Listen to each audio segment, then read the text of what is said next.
Hello नमस्कार दोस्तों, welcome back our official YouTube channel youth competition time. साथियों, आप सभी लोगों का हार्दिक स्वागत है। साथियों, एक करंट अफेयर्स के साथ आ रहे हैं आपके सामने। ये जो करंट अफेयर मैं लेकर के आ रहा हूं साथियों, ये न्यूज़पेपर के कटिंग का ये करंट अफेयर मैं आपके लिए लेकर के आ रहा हूं, जो कि आपके एग्जामिनेशन के लिए रेलिवेंट होगा। साथियों, रेलिवेंसी के अकॉर्डेंस में ही यूथ कंपटीशन काम करता है आपके लिए, और उसी रेलिवेंसी के अकॉर्डेंस में ये चीजें हम आपको यहाँ पे फर्निश करने वाले हैं। साथियों, आपको हमारे बैकग्राउंड में ये फोटो दिख रहा होगा, और इसी फोटो के माध्यम से हम एक एक चीजों को समझते हुए चलेंगे कि ये फोटो क्या रहा है। यहाँ पे आपको वित्त मंत्री जी दिख रही हैं, निर्मला सीतारमण जी दिख रही हैं। ये क्या बताना चाहती है, ये क्या कहना चाहती हैं आपके इकोनॉमिक्स के लिए, आपके करंट अफेयर्स के लिए। तो यहाँ पे हम चलेंगे और एनालिसिस करेंगे कि इनके द्वारा क्या चीजें बताई जा रही हैं। साथियों, अगर हम बात करते हैं, किसकी बात करते हैं, जीएसटी की। किसकी बात करते हैं साथियों, जीएसटी। जीएसटी का फुल फॉर्म होता है साथियों goods service, GST goods and service tax की बात करते हैं। किसकी बात करते हैं साथियों, गुड्स एंड सर्विस टैक्स की बात करते हैं। कह रहा है सिनेमा घरों में खाना पानी सस्ता, गेमिंग कैसीनो पर 28% टैक्स लगेगा। किस पे साथियों, जो गेमिंग लोग करने जाते हैं, जो लोग गेम खेलने जाते हैं, जो कैसीनो में जाते हैं, जहां पे कैसीनो में बैठकर ताश खेला जाता है, जुआ खेला जाता है, व्हाटएवर यूसेज जो आपके एग्जामिनेशन के लिए अभी रेलिवेंट नहीं है। मींस की बस ये जानिए कि गेमिंग और कैसीनो पर 28% का क्या लगेगा, टैक्स इंपोज किया गया। और वो टैक्स किसके द्वारा इंपोज किया जा रहा है, तो साथियों फाइनेंस कमीशन के द्वारा, मींस की वित्त मंत्री जी के द्वारा यहाँ पे बताया जा रहा है। अब देखिए कर जीएसटी ट्रिब्यूनल के गठन को भी मंजूरी दिया गया। साथियों, आप लोगों को पता है कि हर एक चीज का ट्रिब्यूनल बना करके रखा गया है। अगर हम बात करते हैं ट्रिब्यूनल की, तो साथियों अगर हम कैट की बात करते हैं, कैट जिसको हम लोग क्या कहते हैं, सेंट्रल एडमिनिस्ट्रेटिव ट्रिब्यूनल कहा जाता है। क्या कहा जाता है साथियों, central administrative tribunal. Central administrative tribunal की हम बात करते हैं, सेंट्रल एडमिनिस्ट्रेटिव ट्रिब्यूनल की बात करते हैं। एनजीटी की बात करते हैं, नेशनल ग्रीन ट्रिब्यूनल की हम बात करते हैं, नेशनल ग्रीन ट्रिब्यूनल की बात करते हैं, ग्रीन ट्रिब्यूनल की बात करते हैं। और साथियों इसी तरह से हम लोग डीआरटी की बात करते हैं। किसकी बात करते हैं, डीआरटी की, डेप्ट रिकवरी ट्रिब्यूनल। डेप्ट रिकवरी ट्रिब्यूनल, डेप्ट recovery tribunal, tribunal as usual इसी तरह से क्या बनाया जा रहा है, आपका जीएसटी का भी ट्रिब्यूनल बनाया जा रहा है, गुड्स एंड सर्विस टैक्स का भी क्या किया जा रहा है, ट्रिब्यूनल बनाने की बात चल रही है। तो आप समझ सकते हैं साथियों ये ट्रिब्यूनल क्यों बनाया जाता है। डायरेक्ट जो मामला होगा कहां जाएगा, डायरेक्ट आपका कोई भी मामला होगा, अगर सेंट्रल लेवल का कोई भी कर्मचारी का मामला होता है तो सेंट्रल एडमिनिस्ट्रेटिव ट्रिब्यूनल में जाता है। अगर पर्यावरण से रिलेटेड कोई भी मामला होता है तो वो एनजीटी में जाता है। अगर डीआरटी से, अगर डेप्ट से रिकवरी कोई मामला होता है तो डायरेक्ट कहां जाता है, डेप्ट रिकवरी ट्रिब्यूनल में जाता है। अगर यही इसी तरह से अगर जीएसटी से रिलेटेड कोई भी मामला होगा तो साथियों कहां जाएगा, तो वो जाएगा आपके जीएसटी ट्रिब्यूनल में जाएगा। यही कह रहा है कि जीएसटी ट्रिब्यूनल के लिए गठन को भी मंजूरी यहां पर दे दी गई है। साथ ही साथ कह रहा है कि नई दिल्ली सिनेमा घरों में खाने पीने की चीजों पर अब सस्ती हो जाएंगी। जो खाने पीने की चीज है, जो बेसिक नीड्स है साथियों, इसको क्या किया जाएगा, अब इसको सस्ता किया जाएगा। और ये कौन कह रहा है, ये निर्मला सीतारमण जी कह रही हैं, जो देश की वित्त मंत्री हैं, इनके द्वारा ये बात कही जा रही है। इन पर जीएसटी के 18% से घटा करके 5% कर दिया जाएगा। देखिए जीएसटी के रेट को क्या कर दिया जाता है, जीएसटी के रेट को यहाँ पे डिक्रीज किया जा रहा है, इंक्रीज नहीं किया जा रहा है, जीएसटी के रेट को यहाँ पे डिक्रीज किया जा रहा है। किस चीज की बात की जा रही है साथियों, अगर खाने पीने की बात की जा रही है तो इस पे जीएसटी को इंक्रीज किया जा रहा है, डिक्रीज किया जा रहा है, इंक्रीज नहीं किया जा रहा है। साथ ही साथ कह रहा है इसके साथ ही कैंसर की व्यक्तिगत इस्तेमाल के लिए, मींस की जो कैंसर का जो रोगी होंगे उनके लिए भी क्या किया जाएगा, यहां पर देखिए कह रहा है टैक्स खत्म किया जाएगा। किसकी बात कर रहा है साथियों, अगर आप टैक्स खत्म की बात देखेंगे तो यहां पे कह रहा है टैक्स को खत्म किया जाएगा। पहले नंबर पर देखिए कह रहा है कैंसर और रेयर डिजीजेस की दवाओं पर जीएसटी खत्म होगा। जो यहाँ पे गुड्स एंड सर्विस टैक्स लगता था साथियों, आपके गुड्स एंड सर्विस टैक्स को यहाँ पे क्या दिया जाएगा, इसको समाप्त किया जाएगा, खत्म होगा। खत्म वाले में देखिए पहले नंबर को देखिए, दूसरे नंबर पे कह रहा है, दूसरे नंबर पे क्या खत्म होगा, कह रहा है निजी ऑपरेटर कि सैटेलाइट लॉन्चिंग सर्विस पर टैक्स नहीं लगेगा। अगर निजी आप प्राइवेट व्यक्ति हैं, अगर आप सैटेलाइट को लॉन्च करते तो वहां पे आपका टैक्स नहीं लगेगा, नहीं लगेगा। तीसरे नंबर की बात करते हैं साथियों, तो तीसरे नंबर पर देखिए कर रहा है सेव, चेरी और कार्टून पर 18% जीएसटी को घटाने की मामला फिर से कहां पे गया है, फिल्मेंट कमेटी में गया है। और इस पे भी क्या कर रहा है, यहाँ पे भी घटाने की बात कर रहा है, कहीं पे भी बढ़ाने की बात नहीं कर रहा है, जीएसटी यहाँ पे खत्म करने की बात कर रहा है। अगर 14 की बात करते हैं तो एलईडी स्लैग और फ्लाइट पेस में जीएसटी 18% से घटाकर 5% किया गया। या तो जीएसटी को घटाया जा रहा है या तो समाप्त करने की बात की जा रही है। यह आपके लिए इंपॉर्टेंट क्वेश्चन हो सकता है आपके जीएस के पॉइंट ऑफ व्यू से कि किसके किसके जीएसटी को क्या किया जा रहा है, वित्त मंत्री के द्वारा क्या किया जा रहा है, समाप्त करने की बात की जा रही है, कम करने की बात की जा रही है। तो कहेगा साथियों कैंसर वहां पे आपके पास ऑप्शन देगा, निजी ऑपरेशन देगा, निजी ऑपरेटर देगा, एलईडी स्लैग देगा, सेब चेरी और कार्टून देगा, और एक और कोई पांचवा ऑप्शन आपको दे देगा जो कि आपको फंसाने का काम करेगा। ये आपके लिए क्या होगा, ये यहाँ पे आपके लिए इंपॉर्टेंट टर्मिनोलॉजी शामिल हो रहा है।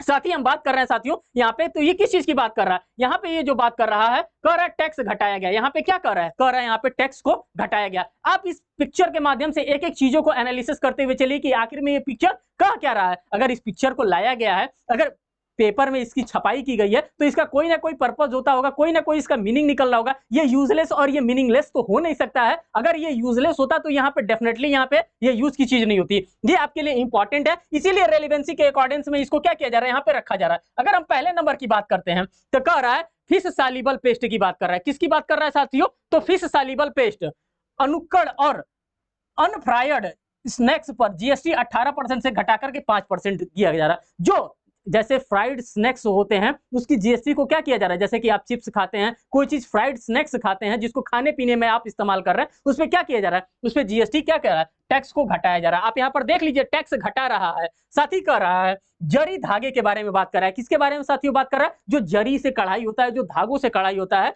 कह रहा है जरी के धागों से इमिटेशन पर जीएसटी 12% से घटाकर 5% किया गया। अब क्या किया जा रहा है, यहाँ पे जो टैक्स का आपका रेट है, जो टैक्स का स्लैब है, उस टैक्स के रेट को, उस टैक्स के स्लैब को क्या किया जा रहा है, यहाँ पे डे बाय डे इंक्रीज नहीं डिक्रीज किया जा रहा है। क्या किया जा रहा है साथियों, घटाया जा रहा है। और आप देख सकते हैं यहाँ पे लिखा भी है टैक्स घटाया गया और यहाँ पे टैक्स को समाप्त किया गया। इन दोनों चीजों को आप क्या करेंगे, इन दोनों चीजों को आप एनालिसिस करेंगे, क्योंकि ये आपके एग्जामिनेशन के लिए क्या हो जाएगा साथियों, ये आपके एग्जामिनेशन के लिए यहाँ पे इंपॉर्टेंट होगा।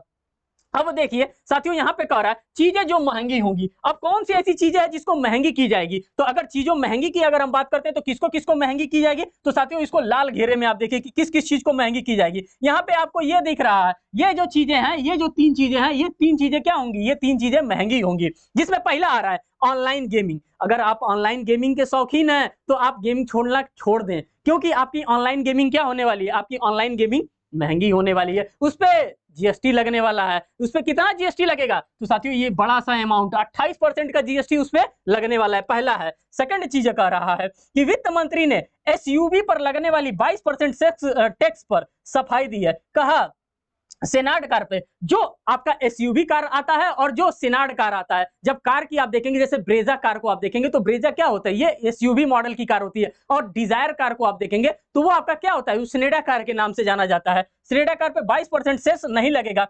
एसयूवी 4 मीटर या उससे बड़ी हो, इंजन की क्षमता 1500 सीसी से भी लगता है। जैसे कि आप कहेंगे कि मैंने 1500 सीसी की गाड़ी खरीदा है, मैंने 800 सीसी का गाड़ी खरीदा, मैंने 325 सीसी का गाड़ी खरीदा है। जब आप इस टाइप की गाड़ियों को परचेस करते हैं तो वहां पे भी उसके अकॉर्डेंस में ही क्या किया जाता है, उसके अकॉर्डेंस में ही वहां पे जीएसटी चार्ज किया जा रहा है। कर 1500 सीसी या उससे ज्यादा हो या ग्राउंड क्लियरेंस 170 एमएमएस का हो तो उस पर सेस लगेगा। क्या होगा साथियों, ग्राउंड क्लियरेंस, जैसे जमीन से, जैसे आप ये गाड़ी पे बैठे हैं, जैसे मैं यहाँ पे आपके लिए एक गाड़ी बनाता हूं, देखिए बना तो नहीं पाता हूं लेकिन मैं बनाने का डेफिनेटली कोशिश करता हूं। जैसे ये आपकी गाड़ी है, ये आपका एक चौपहिया, एक 2 पहिया हो गया। अब ये जो गाड़ी का ये जो पहिया है, ये ग्राउंड क्लियरेंस की बात करता है। किसकी बात करता है, ये ग्राउंड क्लियरेंस की बात करता है। किसकी बात करता है साथियों, तो ये ग्राउंड क्लियरेंस की बात करता है कि ग्राउंड क्लियरेंस कितना होना चाहिए। अगर ये 170 सेंटीमीटर ग्राउंड क्लियरेंस होता है, 180 सेंटीमीटर ग्राउंड क्लियरेंस होता है, तो जितना ग्राउंड क्लियरेंस होगा मींस कि इससे लेकर के इसके बीच की जितनी दूरी होगी,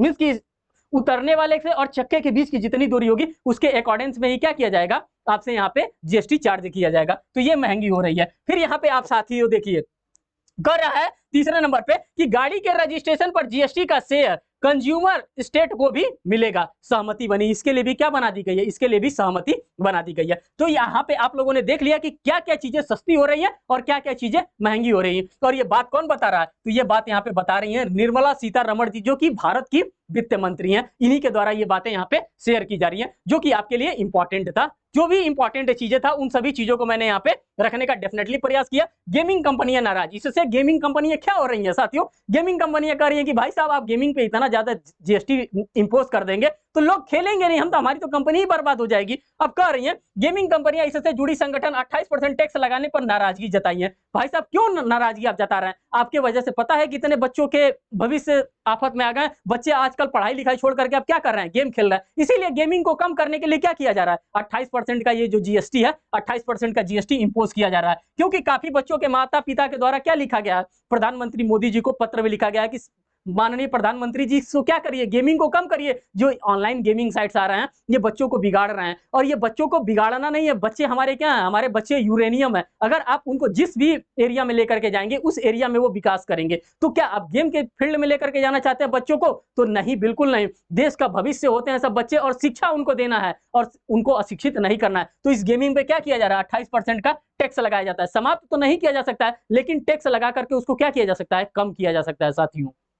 तो कह रहा है, उनका कहना है कि यह देश के उभरते गेमिंग सेक्टर्स के पीछे ले जा रहा है। इसे निर्माण में पहले ऑनलाइन बेटिंग और गेमिंग 28% जीएसटी और ऑनलाइन गेमिंग पर 18% जीएसटी लगता था। इन नए फैसले के बाद खिलाड़ियों द्वारा बनाए गए 28% जीएसटी लगेगा। अब जो भी खेलेगा उसको 28% जीएसटी यहाँ पे क्या देना पड़ेगा? उसको 28% जीएसटी देना पड़ेगा। तो आप लोगों ने देखा कि कहां-कहां पे जीएसटी को कम किया जा रहा है, कैसे कम किया जा रहा है, क्या-क्या इसमें कमी की जा रही है, कहां-कहां पे उसको इंक्रीज किया जा रहा है, कहां-कहां पे डिक्रीज किया जा रहा है। इन तमाम फैक्ट एंड सर्कमस्टांसेस को क्या किया जा रहा है? शेयर किया जा रहा है, और ये वित्त मंत्री जी के द्वारा ये बातें आपको देखने के लिए मिली हैं। नेक्स्ट हम सेशन पे चलते हैं साथियों, नेक्स्ट वीडियो को हम देखते हैं। नेक्स्ट में क्या कह रहा है? देखिए यहाँ पे अगर हम नेक्स्ट की बात करते हैं तो यहाँ पर देखिए सूचकांक दिया है। किस चीज के बारे में दिया है साथियों? यहाँ पे जो आपको प्रोवाइड कर रहा है एक सूचकांक दिया है, और इस सूचकांक के माध्यम से हम एक एक चीजों को यहाँ पे आपके सामने डिलीवर करते हुए चलेंगे। कर है सूचकांक, यूएन की रिपोर्ट में भारत के प्रयासों की तारीफ की गई है। कहां पे क्या किया गया साथियों? तो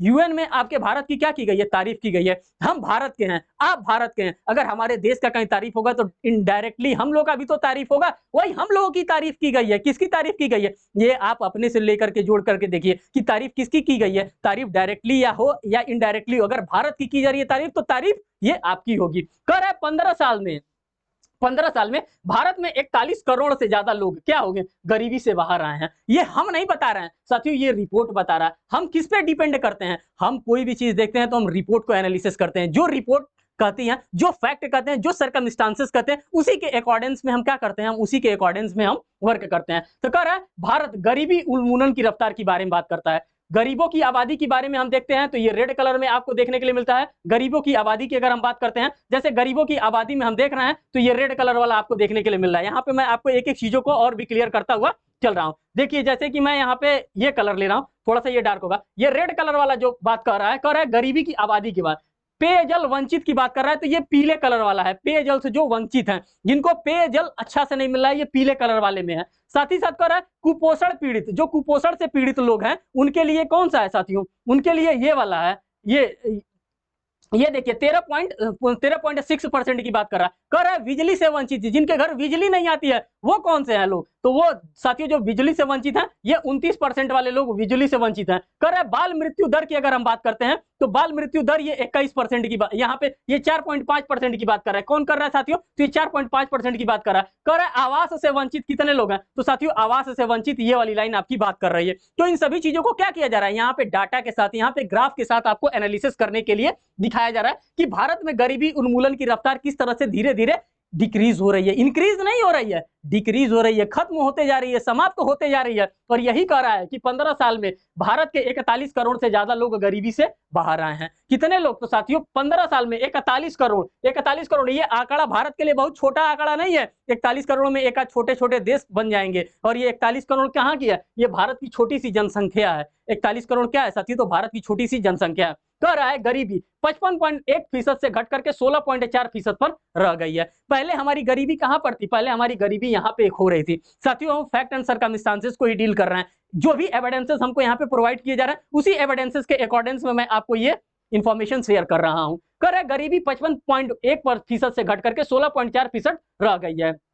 कह रहा है नई दिल्ली की अगर हम बात करते हैं, कह रहा है नई दिल्ली संयुक्त राष्ट्र ने मंगलवार को दुनिया के सबसे अधिक आबादी वाले देश भारत की गरीबी को खत्म करने के लिए उल्लेखनीय उल्लेखनीय उपलब्धियों की सराहना की है। और ये किसने किया है? ये हमने और आपने नहीं किया है, हमने किसी से करवाया भी नहीं है, उसने खुद किया है। किसने किया है? ये संयुक्त राष्ट्र की बात करते हैं, यूनाइटेड नेशंस की अगर हम बात करते हैं, अगर हम यूएन की बात करते हैं तो इन्होंने किया है। हमने खुद जबरदस्ती नहीं कहा कि नहीं आप मेरी तारीफ करिए, नहीं, इन्होंने खुद तारीफ किया है। यह बात वैश्विक बहुआयामी गरीबी सूचकांक है, एमपीआई के नवीनतम अपडेट में कही गई है। इसे संयुक्त राष्ट्र विकास कार्यक्रम यूएनडीपी और ऑक्सफोर्ड विश्वविद्यालय ओपीएचआई के संयुक्त रूप में किया गया है। रिपोर्ट के अनुसार भारत में 2005-6 में 2019 से 21 तक में 41.5 करोड़ गरीब लोगों से बाहर निकाले हैं। कितने लोग निकाले हैं? तो इस सेशन में कितने लोगों को बाहर निकाला गया साथियों? तो आप देख सकते हैं 2019 से लेकर के 2021 के बीच में 41.5 करोड़ लोगों को क्या किया गया है? गरीबी से निजात दिलाई गई है, गरीबी से उनको बाहर लाया गया है। अगर किसी भी व्यक्ति को आप गरीबी से बाहर लाते हैं तो ये कितना बड़ा पुण्य का काम आप कर रहे हैं कि उस व्यक्ति को आप क्या दे रहे हैं? उस व्यक्ति को गरीबी से आप आजादी दे रहे हैं। पेयजल से जो वंचित लोग हैं उनको आप पेयजल दे रहे हैं, जो कुपोषण पीड़ित हैं उनको कुपोषण से आप क्या कर रहे हैं? मुक्त कर रहे हैं। जो बिजली से वंचित हैं उनको आप बिजली दे रहे हैं, जो घर से वंचित है आप उसको घर प्रोवाइड कर रहे हैं। क्या क्या आप नहीं कर रहे हैं? जब ये सारी चीजें आप बेसिक नीड्स आप दे देंगे, रोटी कपड़ा और मकान की जो हम लोग कल्पना करते हैं कि एक आदमी के पास क्या होना चाहिए? रोटी कपड़ा और मकान होना चाहिए। अगर आप सारी चीजों को आप प्रोवाइड कर दे रहे हैं तो गरीबी धीरे धीरे क्या होगी? जैसे अभी 41 करोड़ लोगों की गरीबी समाप्त हुई है, अभी घटकर कितना हो गया? 16%। आने वाले समय में ये 16.4% भी क्या हो जाएगा? अपने आप में धीरे धीरे समाप्त हो जाएगा। तो आप इसने आंकड़े को देखें, आपके आंकड़े से आपको क्या हो रहा है? आपको समझ में आ रहा है, कह रहा है। अब देखिए, खाना पकाने की ईंधन की उपलब्धता बढ़ी। जो बात कह रहा है साथियों, आप सभी लोगों को पता है कि प्रधानमंत्री जी के द्वारा क्या किया चलाया जा रहा है? उज्ज्वला योजना चलाया जा रहा है। घर घर में गैस बांटा जा रहा है, रसोई गैस बांटा जा रहा है, एलपीजी गैस बांटा जा रहा है, जिसको लिक्विफाइड पेट्रोलियम गैस के नाम से आप जानते हैं। इन सभी प्रकार के गैसेस को क्या किया जा रहा है? बांटा जा रहा है, जिसमें क्या हो रहा है? खाना पकाने में ईंधन की उपलब्धता बढ़ी है। कर रिपोर्ट के अनुसार खाना पकाने में ईंधन से वंचित गरीबों की संख्या भारत में 52.9% से गिरकर 13.9% हो गई है। यह स्वच्छता से वंचित लोग जहां 2002 से 2006 तक 50.5%, 50.4% थे, उनकी जनसंख्या 2019 से लेकर के 21 में कम हो गई, 11.4% रह गई है। जाहिर सी बात है, जो पहले चूल्हे में खाना लगा करके बनाया जाता था, माताओं और बहनों की आंख खराब हो जाती थी। भाई धुआं लगेगा, डायरेक्ट रूप में हमारे आंख में धुआं जाता था, तो धुआं से क्या हो जाता था? आंख इनडायरेक्ट हमारा खराब हो जाता था, तो दिखता नहीं था, आंख से दिखना बंद हो जाता था। लेकिन जब से क्या किया गया? जब से आपको एलपीजी सिस्टम दिया गया, जब आपको गैस दिया गया, तो आप क्या हो रहे हैं? आप ईंधन से आप क्या कर रहे हैं? आप ईंधन से निजात पा गए। आपको अब अच्छा ईंधन दिया जा रहा है कि जिससे आप क्या कर सकते हैं? आप बेहतर से बेहतर खाना को बना सकते हैं।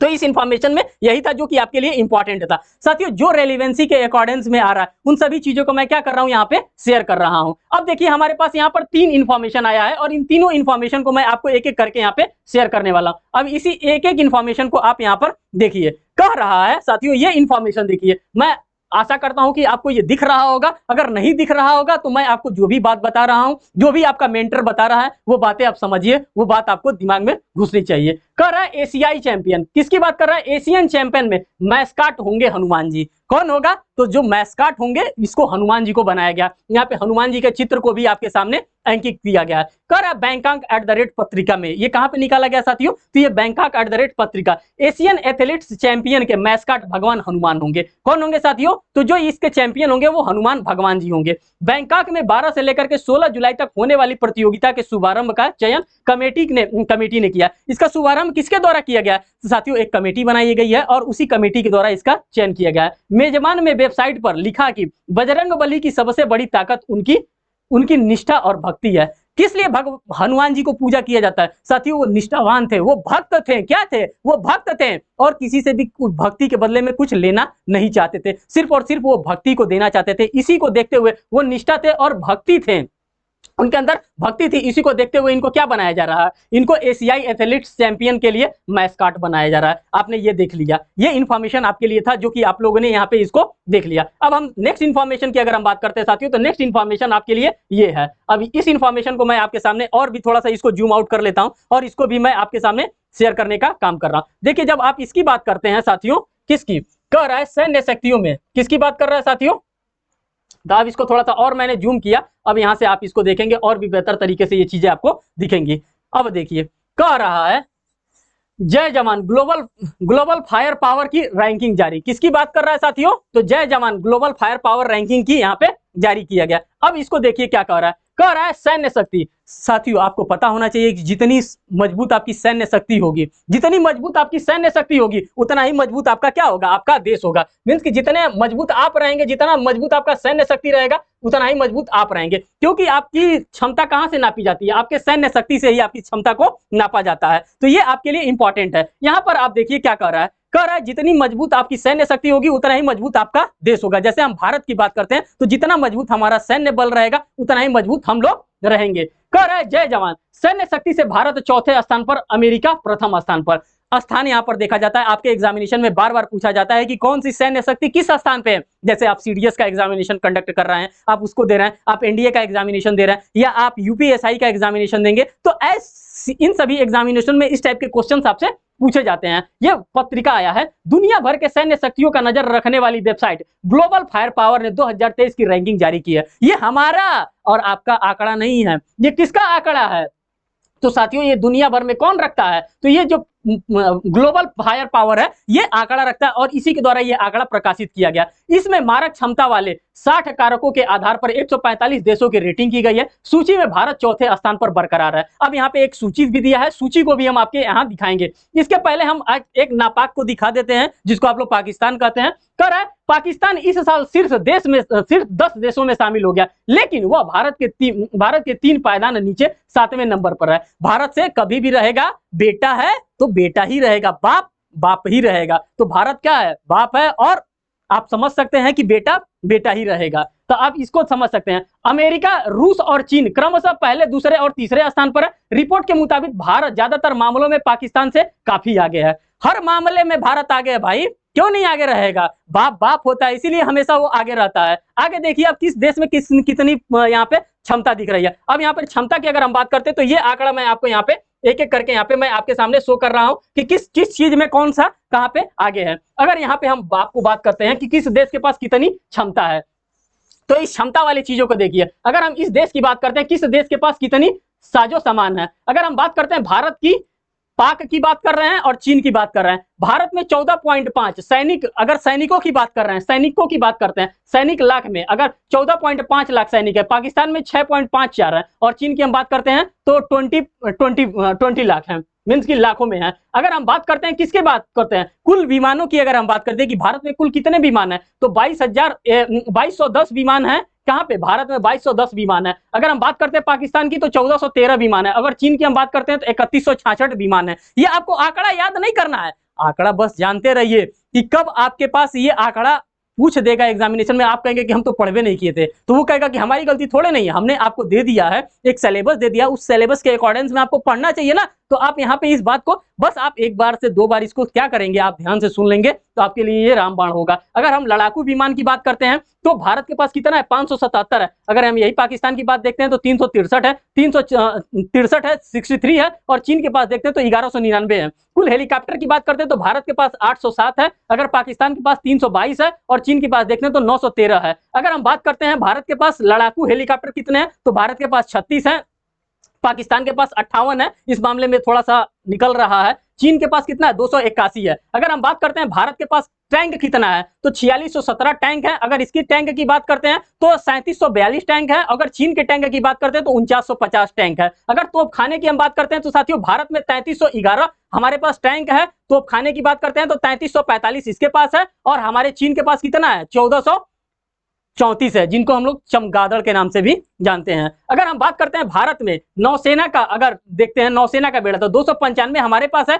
114 आपके पाकिस्तान के पास है, और 730 इसके पास है। किसके पास है? जिसको चमगादड़ आप लोग प्यार से चीन कहते हैं, जिसका सामान काफी दिनों तक घर में टिकता नहीं है, इसके पास ये है। अब पता नहीं किस तरह से बना करके रखता है कि टिकता ही नहीं है। अब आगे यहाँ पर देखिए, तो खाने के नौसेना का अगर हम बेड़ा देखते हैं, तो 295 भारत के पास है, 114 इसके पास है, 730 इसके पास है। अगर एयरक्राफ्ट की बात करते हैं, तो अपने पास 2 एयरक्राफ्ट है, इनके पास तो रहना ही नहीं चाहिए, है ही भी नहीं है, इनके पास भी 2 है। अगर पनडुब्बी की बात करते हैं, तो 18 अपने पास है, 9 इनके पास है, और 78 इनके पास है। और ये ग्लोबल फायर पावर के द्वारा ये क्या किया गया, ये आंकड़ा पेश किया गया, और ये आंकड़ा आपके लिए क्या है साथियों, ये आंकड़ा आपके लिए यहाँ पे इंपॉर्टेंट है। जो इंपॉर्टेंट था, जो रिलेवेंसी के अकॉर्डेंस में था, उन सभी चीजों को मैंने आपके सामने यहाँ पे डील किया है। अब एक लास्ट न्यूज बच रहा है, इस लास्ट न्यूज को भी मैं क्या करूंगा, आपके सामने यहाँ पे रखने का भरपूर प्रयास करूंगा। देखिए इस लास्ट न्यूज को हम लेकर के आते हैं, इसमें क्या बताया गया है। अगर हम इस न्यूज को लेकर के आते हैं साथियों आपके सामने, तो देखिए इस न्यूज में क्या बताया गया है। देखिए थोड़ा सा इसको हम और जूम करना चाहेंगे, तो इसको जूम हम करते हैं, तो इसमें क्या दे रहा है, कह रहा है यहाँ पे कि चंद्रमा के दक्षिण ध्रुव पर ही, किसकी बात कर रहा है साथियों, चंद्रमा के दक्षिण ध्रुव पर ही लैंडिंग क्यों करना चाहता है भारत। भाई चंद्रमा के दक्षिण ध्रुव पे ही क्यों लैंडिंग करना चाहता है, भारत को कुछ तो दिखा होगा तभी तो लैंडिंग करना चाहता है। तो देखिए यहाँ पे बात कर रहा है चंद्रमा के दक्षिण ध्रुव पर ही लैंडिंग करने में क्यों मुश्किल हो रही है। तो यहाँ पे इस चीज को देखिए, आप ऑब्जर्व करिए, एक एक चीज को आप देखेंगे, आपको ये चीजें समझ में आने लगेंगी। कह रहा है कि चंद्रमा के ध्रुवीय क्षेत्र कह रहा है चंद्रमा के ध्रुवीय क्षेत्र बहुत अलग है और कठिन धरातल वाली है, कई हिस्से पूरी तरह से अंधेरे में है। क्या है साथियों, तो कई हिस्से जो है काफी अंधेरे हिस्से में है, जहां सूरज की रोशनी कभी नहीं पहुंचती है और तापमान 230 डिग्री सेल्सियस से नीचे भी जा सकता है, डिक्रीज हो जाता है सेल्सियस तापमान, क्या हो जाता है, डिक्रीज हो जाता है। कह रहा है सूर्य के प्रकाश की कमी और अत्यधिक कम तापमान उपकरणों के संचालन में कठिनाई पैदा कर देता है। इसके अलावा हर जगह बड़े बड़े गड्ढे होते हैं जिनका आकार कुछ सेंटीमीटर से लेकर के कई हजार मीटर तक फैला हुआ होता है।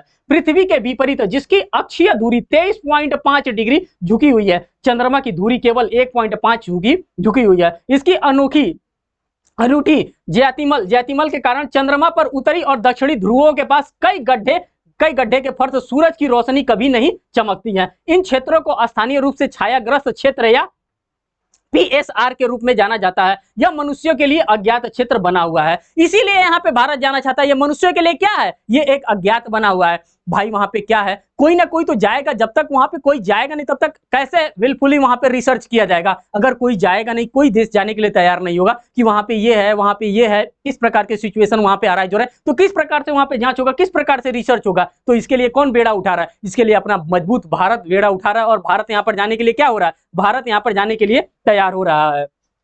कह रहा है ये सारे न्यूज जो थे साथियों, ये आपके लिए इंपॉर्टेंट था, इसीलिए इन सभी न्यूज को क्या किया गया, आपके एग्जामिनेशन पॉइंट ऑफ व्यू से यहाँ पे शेयर किया जा रहा है। कह रहा है दक्षिण ध्रुव का अन्वेषण क्यों जरूरी है। अब इसका जांच करना, इसका अन्वेषण करना, इनका परीक्षण करना क्यों जरूरी हो गया। तो इस परीक्षण को भी, इस अन्वेषण को भी, इस जांच को भी आप देख लीजिए कि ये क्यों जरूरी हो गया है। अब इसको थोड़ा सा और मैंने जूम कर लिया जिससे कि आपको ये बेहतर तरीके से दिखे। कह रहा है सॉरी दोस्तों, अब यहाँ पे देखिए कह रहा है अपने वातावरण के कारण चंद्रमा के ध्रुवीय क्षेत्र तक अज्ञात बने हुए हैं। कई ऑर्बिटल मिशनों ने सबूत दिया है कि इन क्षेत्रों का पता लगाना बहुत दिलचस्प हो सकता है। कई मिशन के द्वारा बताया गया है कि अगर आप इसका पता लगा लेते हैं तो बहुत ये बड़ा मिशन आपके लिए साबित होगा। किसके लिए, भारत के लिए बहुत बड़ा मिशन साबित होगा। इसीलिए भारत इसके क्या कर रहा है, इसमें दिलचस्पी ले रहा है। अगर आपको कोई चीज कह दिया जाएगा कि आप ये काम कर लीजिए, अगर विलफुली आप उस काम को कर लेते हैं तो आपको करके काम मजा नहीं आता है, दुखी होता है, आप नहीं होते हैं, आपको करके वो मजा आता है। इसीलिए भारत इस काम को कर रहा है, दिलचस्पी हो सकता है। और इसी क्षेत्र में गहरे गड्ढे पर्याप्त मात्रा में बर्फ के अणुओं की उपस्थिति के संकेत है। भारत 2008 में चंद्रमा के एक मिसाइल ने अपने 2 उपकरणों की मदद से चंद्र तहत पर पानी की उपस्थिति का संकेत दिया था। यहाँ के बहुत ठंडे तापमान का मतलब है कि इस क्षेत्र में फंसी कोई भी चीज बिना ज्यादा बदलाव के लंबे समय तक क्या रह सकती है, जमी रहेगी। मीन्स कि जहां पे बर्फ है वहां पे ज्यादा दिनों तक वो चीजें वहां पे क्या रहेंगी, जमी रहेंगी। दक्षिण ध्रुव की चट्टानें और मिट्टी प्रारंभिक सौर मंडल और सुरक्षा प्रदान करता है। यही वजह है कि इसके आगे यान ले जाना चाहते हैं। और ये आप लोगों ने देख लिया, जो भी आपके लिए इंफॉर्मेशन था, जो भी न्यूज यहाँ पे आया था करंट अफेयर के पॉइंट ऑफ व्यू से, उन सभी करंट अफेयर के इंपॉर्टेंट पॉइंट ऑफ व्यूज को यहाँ पे शेयर किया गया। साथियों अगर हम बात करना चाहेंगे तो ये YCT परिवार है। कौन सा परिवार है साथियों, तो ये YCT परिवार है, यूथ कंपटीशन टाइम परिवार है। और यूथ कंपटीशन टाइम आपके एग्जामिनेशन के साथ कभी भी खिलवाड़ नहीं करता है। ये आपके एग्जामिनेशन के साथ रहेगा, आपके सिलेक्शन के साथ रहेगा, और आपके सिलेक्शन के साथ हमेशा ये कंधा से कंधा मिला करके चलता रहेगा। साथियों इस वीडियो के बाद अगर कोई भी आपका पॉजिटिवली कमेंट आता है तो आप क्या कर सकते हैं, आप कमेंट यहाँ पे शेयर कर सकते हैं। अगर आप लोगों को ये सेशन अच्छा आता है, अच्छा लगता है, तो आप लोग प्लीज इस पे कमेंट करिए। इस सेशन को डेली कंटिन्यू किया जाएगा और आपके लिए इसी प्रकार के इंपॉर्टेंट करंट अफेयर जो भी पेपर की कटिंग होंगे उस कटिंग से लाया जाएगा और एक एक इन्फॉर्मेशन को आपको यहाँ पे शेयर किया जाएगा। फिर मिलेंगे एक नेक्स्ट वीडियो में, एक नेक्स्ट अपडेट में। तब तक के लिए बहुत बहुत धन्यवाद।